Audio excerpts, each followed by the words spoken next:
adoramos, Señor. Primera de Corintios capítulo 15, verso 9 y verso 10.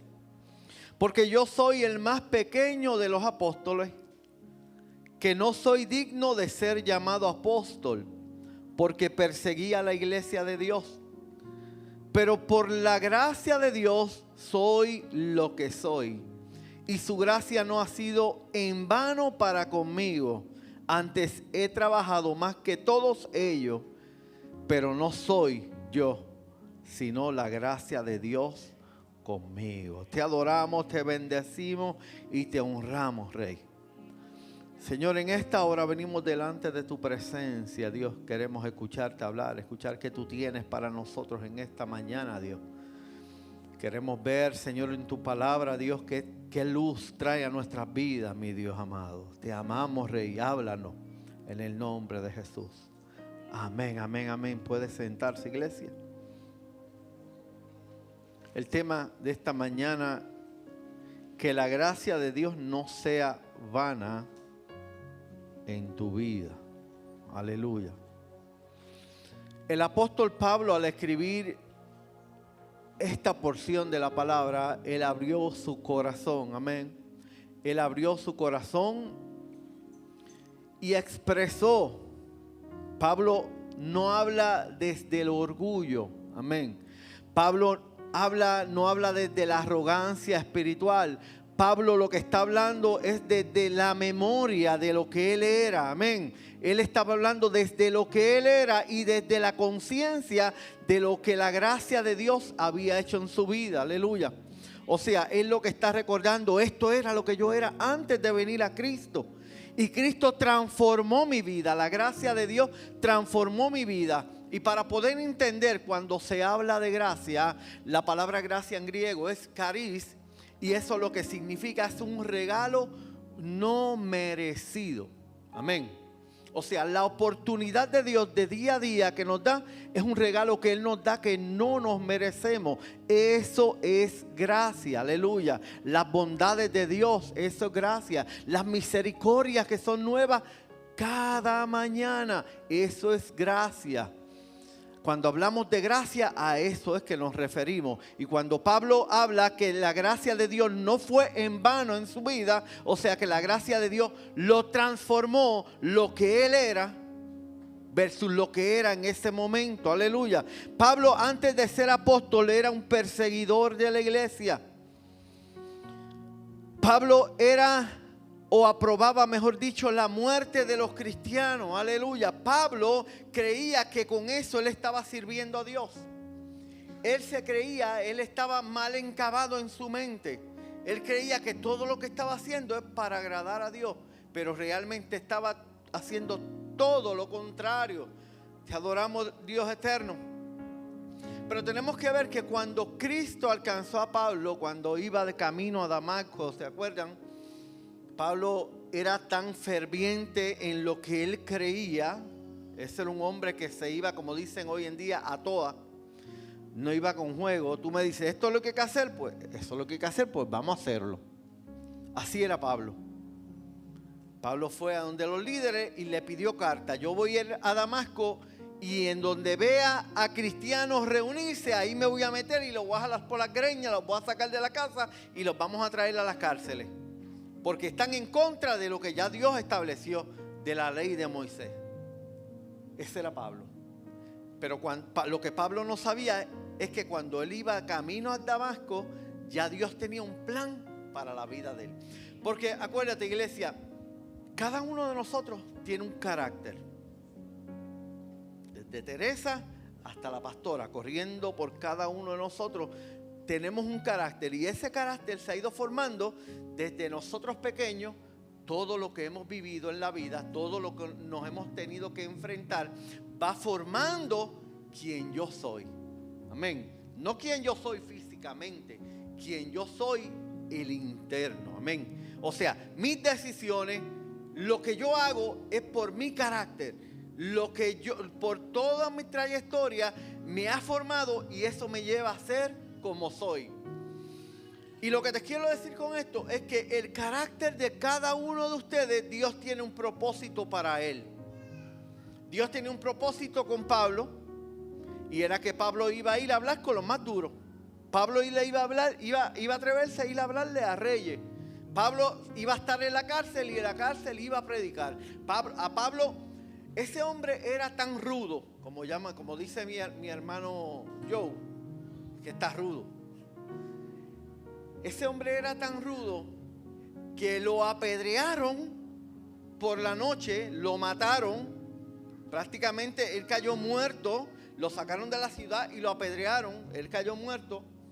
Al otro día lo levantan, porque él dice más adelante, conozco un hombre que fue al cielo, vamos a llamarlo así. Si en vida no sé, o si estaba vivo o muerto, él no lo sabía. Pero cuando él fue al cielo, se le dieron cosas, se le revelaron cosas que a él se le hacía imposible, a él no le daban permiso para hablarlas aquí. O sea, ese hombre tuvo un encuentro con Dios tan y tan real que no le importaba nada. Lo apedrean. Al otro día, ¿sabe qué hizo el lindo? Lo levanta, se mete de nuevo y sigue predicando. Ese era Pablo. Ese era el carácter de Pablo. O sea, que te usa a ti, que me usa a mí. Amén.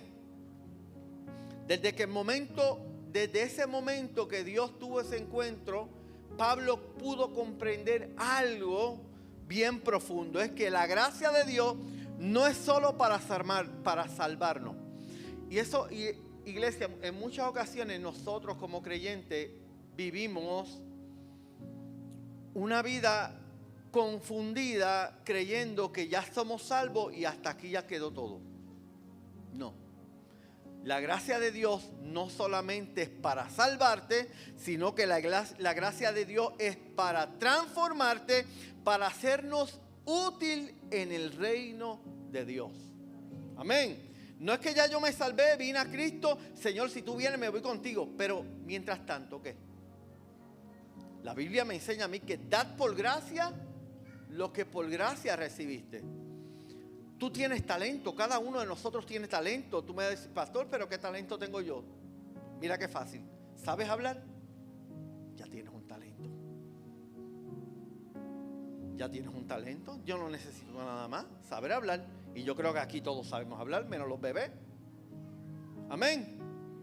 O sea, y dice Jesús lo que nos enseñó, ir por todo el mundo y ser testigos. ¿De qué tú eres testigo? Esto lo he dicho muchas veces. De algo que yo estuve presente. ¿Es verdad o no es verdad? Señor oficial. ¿Sí? Así es. Un testigo es alguien que estuvo presente en el lugar de los hechos. ¿Y de qué yo voy a ser testigo? De lo que Dios ha hecho en mi vida. Nadie más va a ser testigo como yo de lo que Dios hizo en mí. De lo que Dios ha hecho en mi familia. Que yo he estado de primera mano. Pues sea, todos tenemos algo que hacer. Y la gracia de Dios no solamente es para salvarte, sino para hacerte que tú seas útil dentro del reino de Dios. Amén. Por eso Pablo declara, su gracia no ha sido en vano para conmigo. Y hoy debemos de hacernos una pregunta seria, que es la pregunta sobre la cual nosotros vamos a estar hablando en esta mañana.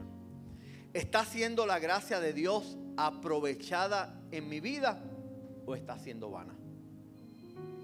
La gracia, lo que Dios hizo en tu vida y en mi vida, ¿lo estás aprovechando? Que el Señor haya dado su vida a la cruz del Calvario y te haya libertado, te haya rescatado, te haya levantado, ¿está siendo en vano o está siendo útil? Aleluya. Tengo unos puntos que voy a comenzar por este. La gracia de Dios nos alcanza a pesar de nuestro pasado. Cuando Pablo dice, yo soy el más pequeño de los apóstoles, él está hablando desde la humildad. ¿Por qué? Porque él se sentía el más pequeño, porque él no se sentía digno de ser lo que él era. ¿Por qué? Porque él perseguía a los que ahora le está predicando. A Esteban, iglesia, Esteban, ¿se acuerdan de Esteban, verdad? Allá en el capítulo 8 de Hechos. Este hombre fue uno de los primeros, vamos a llamarlo ujieres. ¿Cuál es la otra palabra? Diácono. Él era un diácono. O sea, un servidor. Y lo atrapan y lo apedrean. Lo matan. Fue el primer mártir de la Biblia. ¿Y sabes qué? Pablo estaba allí asistiendo que lo mataran. Por eso Pablo en este momento él no se sentía digno de la posición que estaba, porque antes de esa posición él los perseguía y los mataba. Amén. Te adoramos, Rey eterno. Pablo nunca olvidó de donde Dios lo sacó. Él era Saulo de Tarso, o sea, enemigo de la Biblia, enemigo de lo que era el cristiano. Pero un día la gracia lo alcanzó. La gracia de Dios puede alcanzar, ¿sabe a quién? Al que falló. ¿Cuánto hemos fallado? Todos hemos fallado. Al que se equivocó, ¿cuánto nos hemos equivocado? No hay más nada para levantar. Al que pecó, todos hemos pecado. Y al que estuvo lejos, todos en un momento hemos estado lejos del camino. Pero la gracia de Dios, el regalo inmerecido, siempre ha estado ahí. La gracia transforma a perseguidores en predicadores. La gracia transformó a Pablo de este hombre que era cruel en el más grande apóstol del Nuevo Testamento, que escribió 13 cartas, o sea, 13 libros del Nuevo Testamento lo escribió este hombre. Tu pasado, ¿sabes una cosa? Lo que tú hayas vivido no cancela en ningún momento el propósito de Dios para contigo. Eso es gracia. Eso es gracia. Eso es un regalo que yo no me lo merezco. O sea, lo que yo hice en el pasado, cosas malas, ¿sabes qué? La Biblia dice que Él coge todo eso y lo echa al fondo del mar y quiere que se lo vuelva a repetir. Somos la isla más bendecida, ¿verdad? Ya saben por qué. Porque al lado de Puerto Rico está la cuenca más profunda del mundo, o una de las más profundas del mundo entero. O sea que nuestros pecados son los más hondos que están. Porque eso es lo que nos enseña la Biblia, que al fondo del mar. Y si el Señor nos echa nuestros pecados al fondo del mar, por allí se van bien abajo. Así que no permitas que el enemigo venga a traerte en memoria, venga a cargarte con lo que tú hiciste en el pasado cuando ya Dios eso lo borró. ¿Sabe cómo se llama eso? Gracia. Aleluya. Segundo, la gracia de Dios define nuestra identidad. Mira lo que Pablo dice. Por la gracia de Dios soy lo que soy. Pablo no dice esto. Pablo no dice, por mi talento yo soy lo que soy. Por mi inteligencia yo soy lo que soy. Por mi preparación yo soy lo que soy. No, Pablo lo que dice, por tu gracia. Por la gracia de Dios es lo que soy. Aleluya. Esto significa que todo lo que somos espiritualmente es producto de Dios. Lo que tú eres hoy en Dios es producto de Él mismo. Mira qué cosa más linda. Porque Dios sabía hasta dónde tú y yo podíamos llegar. Dios sabía que todos los días le fallamos. Dios sabía que cada vez que viene un pensamiento y no tenemos el despertar para echarlo de momento afuera, y ese pensamiento se anida y lo dejamos un ratito, le fallamos a Dios. Y Dios sabía eso. Y por su gracia, la gracia de Él que nos regala día a día, misericordias nuevas cada mañana. ¿Por qué? Por amor, iglesia. Porque Dios te ama, Dios me ama. Porque Él es un Dios de amor. Porque Él no quiere que ninguno nos perdamos. Amén. Te adoramos, Rey eterno. Si hoy tenemos salvación, si hoy tenemos fe, si hoy servimos a Dios, si hoy adoramos, si hoy predicamos, ¿sabes por qué? Por la gracia de Dios. El viernes aquí hubo, yo creo que la noche de adoración más exagerada, excelente, donde la presencia de Dios se manifestó de una manera increíble. Tanto así que cuando se acabó yo dije, pero ya, se hizo rápido. Pero fue una cosa, hermano, hermosa. Te digo que algo hermoso. Por eso estamos como estamos aquí ahora. eso. No es que siempre estamos aquí. La iglesia es allá donde se predica. Pero fue por eso. El viernes hubo una noche de adoración y estuvo espectacular. Tanto así que aquí habían hermanas rogándole al Señor por sanidad de personas y a la distancia Dios estuvo sanando gente. Eso es la presencia de Dios cuando adoramos a Dios. Un Dios verdadero, un Dios fiel. Y eso se llama la gracia de Dios. Aleluya. Te adoramos, Rey eterno. Mira lo que hace la gracia. La gracia hace 3 cosas en nuestras vidas. Primero, nos salva. Porque por gracia soy salvo, dice la palabra en Efesios 2:8. Segundo, nos transforma. Lo que tú eres, lo que tú eras, Dios lo transforma por su gracia. Y tercero, te capacita para enviarte. Dios no es un Dios que está cucu. La gracia de Dios te capacita para hacer todo aquello por lo cual Él te creó. Aleluya. Si Él te envía a hacer algo, es porque Él sabe que tú puedes hacerlo. Aleluya. 3. La gracia de Dios requiere una respuesta. Y aquí viene la parte clave de este texto que estuvimos leyendo. Pablo dice: su gracia no ha sido en vano para conmigo. ¿Qué es la palabra vano? ¿Qué significa la palabra vano? Vacío, inútil, sin resultado. O sea, la palabra de Dios, la gracia de Dios, no es una palabra que va vacía. Ella dice que ella va y hace aquello por lo que es enviada. Amén. La palabra de Dios hace. La palabra de Dios no es inútil. Ella crea en ti para que tú seas útil en el pueblo. Amén. En el reino de Dios.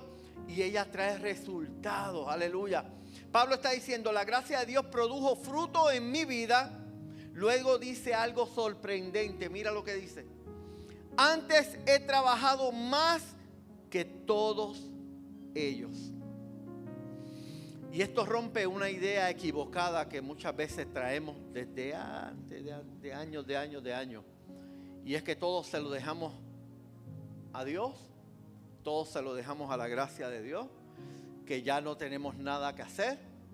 Pablo me está diciendo que antes él trabajó más que ¿quién? Que todos los apóstoles. Y esto estuvo claro en todos los viajes que este hombre hizo. Todas las iglesias que este hombre abrió. Amén. Y en muchas ocasiones nos creemos que pues ya Dios lo hizo todo. Ya a mí no me toca hacer nada. Y es todo lo contrario. ¿Sabes qué? La gracia de Dios tiene que estar unida al esfuerzo tuyo.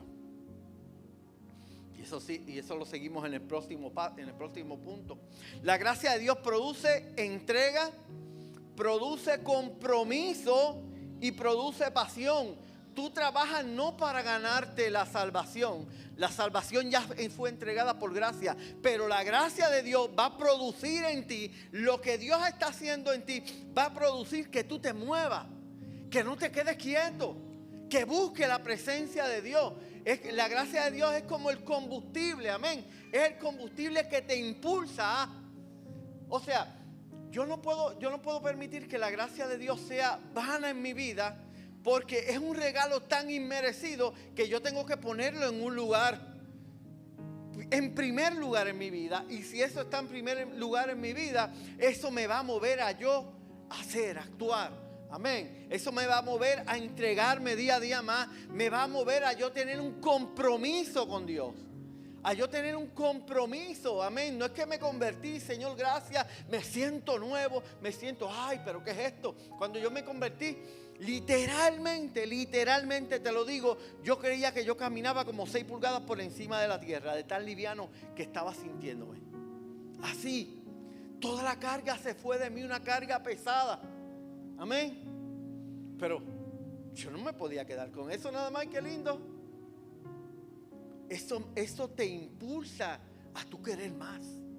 Eso te impulsa a comprometerte más con Dios. ¿Y cómo yo me puedo comprometer con Dios? Si no es a través de su palabra. Leyendo la Biblia. Y por consecuencia, haciendo lo que la palabra me enseña que yo haga. Amén. Eso me impulsa ese regalo de Dios me impulsa a yo tener una pasión por Dios, a yo vivir para Él, a yo querer agradarle a Él. ¿Sabes que muchas veces nos encanta agradarle a la gente? Nos encanta agradarle a la gente. Yo he visto a personas y a veces yo digo dentro de mí, pero qué ridículo te ves.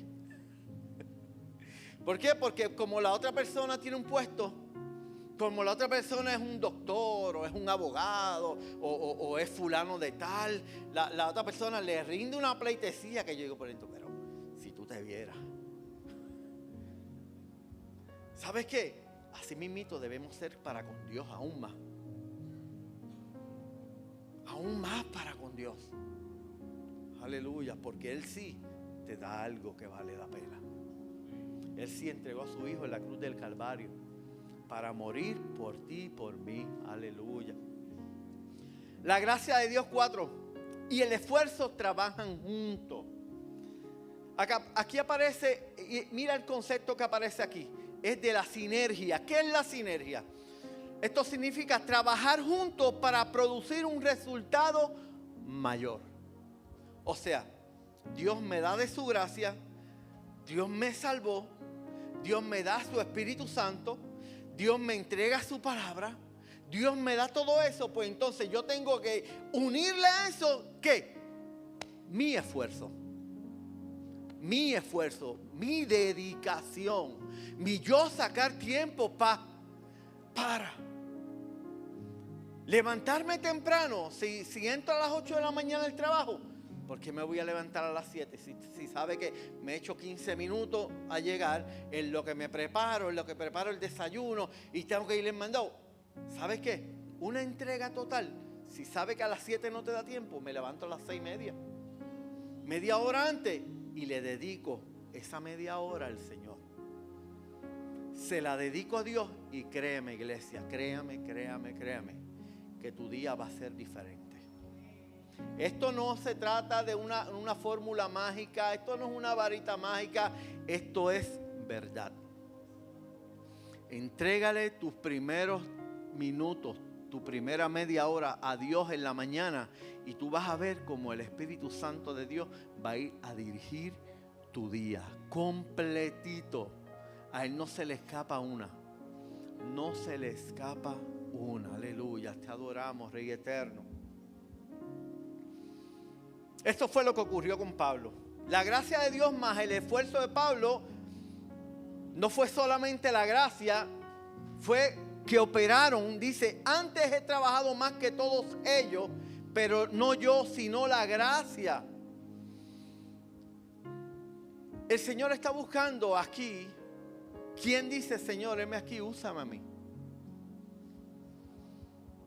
Y podemos tener, hay un refrán que dice, no es lo mismo estar, se me fue ahora, como que yo te diga así, voy a hacer esto, pero realmente no esté dispuesto y disponible, exactamente. Yo puedo estar dispuesto a hacer, pero la disponibilidad, me muevo.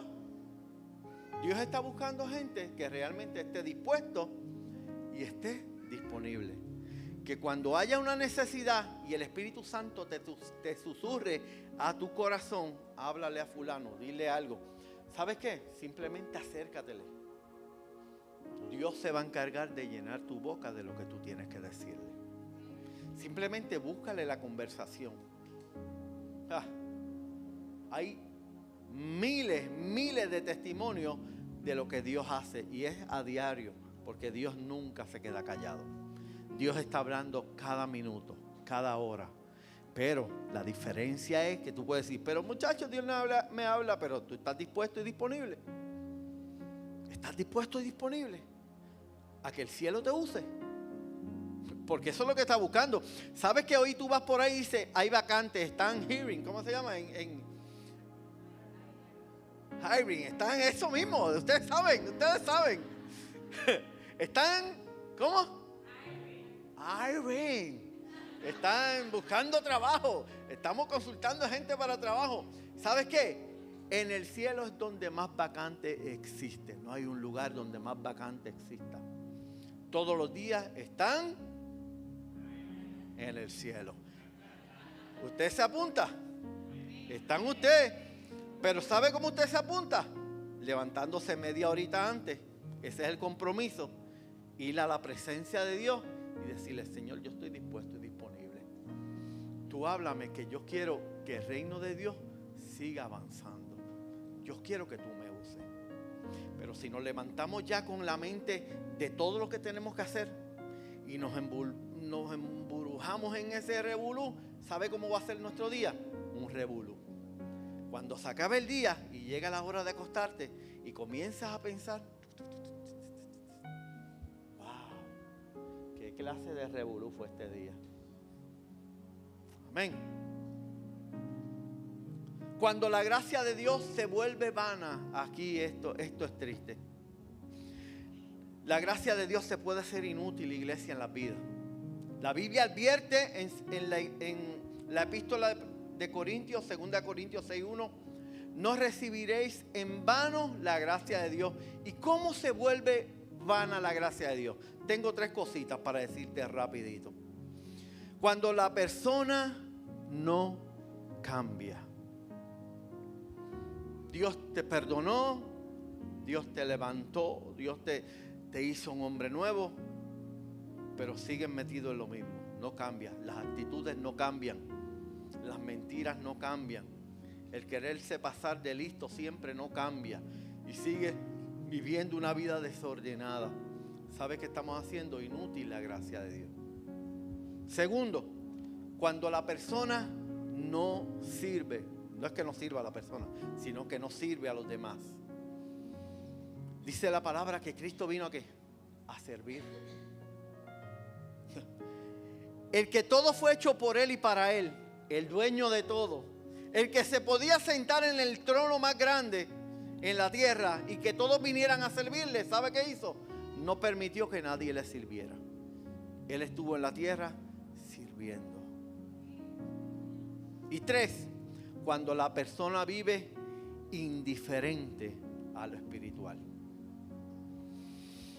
Cuando la persona vive indiferente a tomar la palabra de Dios en su casa y sacar un tiempo de lectura, un tiempo de recogerse mental y espiritualmente y decir: Señor, este momento es para ti. La gracia de Dios está siendo vana en la vida de la persona. Porque ¿cómo vamos a crecer? ¿Cómo yo voy a conocer más a aquel que me dio la vida si no saco tiempo para Él? Vuelvo y le digo, ¿verdad que cuando usted estaba enamorado, usted quería estar casi las 24 horas con su enamorado? Pues así mismito Dios espera que estemos enamorados. Nosotros somos la novia, pero en muchas ocasiones somos una novia sin amor. En muchas ocasiones, ¿sabes qué? Uy, qué feo se va a escuchar esto, pero en muchas ocasiones somos la novia que se casa por interés. Porque el novio es adinerado o la novia es adinerada.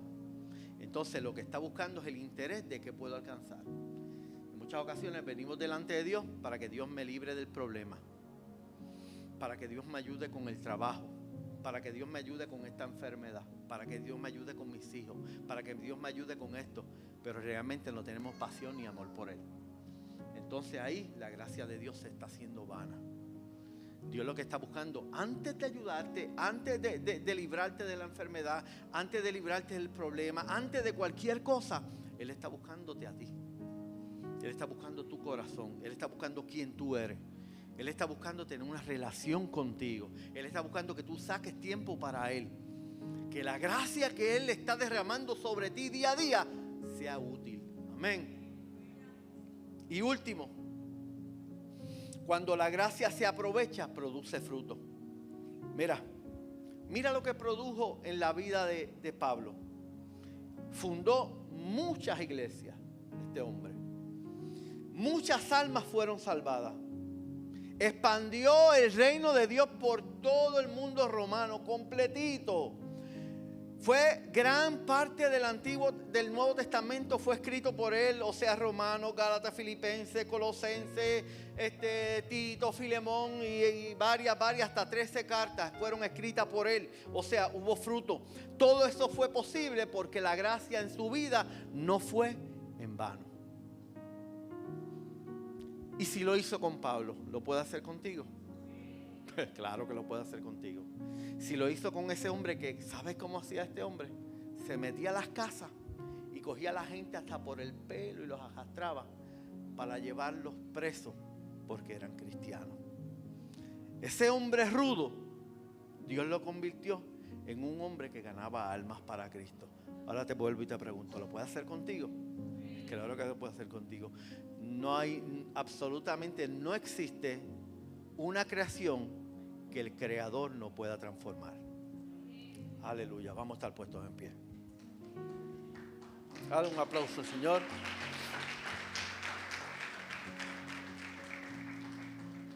Hoy debemos hacernos varias preguntas. Que estas preguntas quiero que ustedes se examinen, cada uno puedan cerrar sus ojos y examinarse. La primera, escúchala bien. ¿Qué estoy haciendo con la gracia que Dios me dio? ¿Qué yo estoy haciendo internamente con la gracia que el Señor me dio? Segundo, ¿estoy creciendo espiritualmente? ¿Mi vida espiritual está creciendo? ¿O sigo igual que cuando me convertí? Tercero, ¿estoy sirviendo a Dios? ¿Estoy sirviendo en el lugar donde estoy? Y cuarto, ¿estoy usando mis dones? Estoy usando, y sabes, iglesia, esto es bien importante y muchas veces lo pasamos por alto, y es que Dios va a llamar a cuenta cada don que te entregó. En cierta ocasión Jesús trajo una parábola, y esta parábola hablaba que Él le había entregado unos dones a unos criados, el hombre de la casa, y le entregó a unos 10, a unos 5, vamos a llamarle, y a uno. Y los primeros vinieron y le entregaron multiplicados los dones que le habían entregado. Pero el que le entregó uno, no le entregó nada, sino que fue y lo escondió. Y dice la parábola que el dueño de la casa le dijo: siervo inútil, si sabes entonces que yo ciego, o sea, que yo recojo donde no he sembrado, ¿por qué no hiciste algo? En otras palabras, ¿qué te quiero decir con esto? Dios nos entrega a todos nosotros dones. ¿Qué son dones? Vuelvo y te repito. ¿Sabes hablar? Eso es un don, es un regalo. ¿Sabes hacer algo con las manos? Un regalo. Pues vamos a ponerlos a producir para el reino de Dios. ¿Qué es ponerlo a producir? Señor, aquí estoy, úsame. Posiblemente vayas a una cita médica y está una persona a tu lado, solamente esperando un Dios te bendiga o un hola, ¿cómo estás? Porque posiblemente el día le va negro y Dios te quiera usar para hablarle a esa persona. Eso es multiplicar los dones. Eso es ser útil. Amén. Eso es ser útil con lo que Dios te ha dado.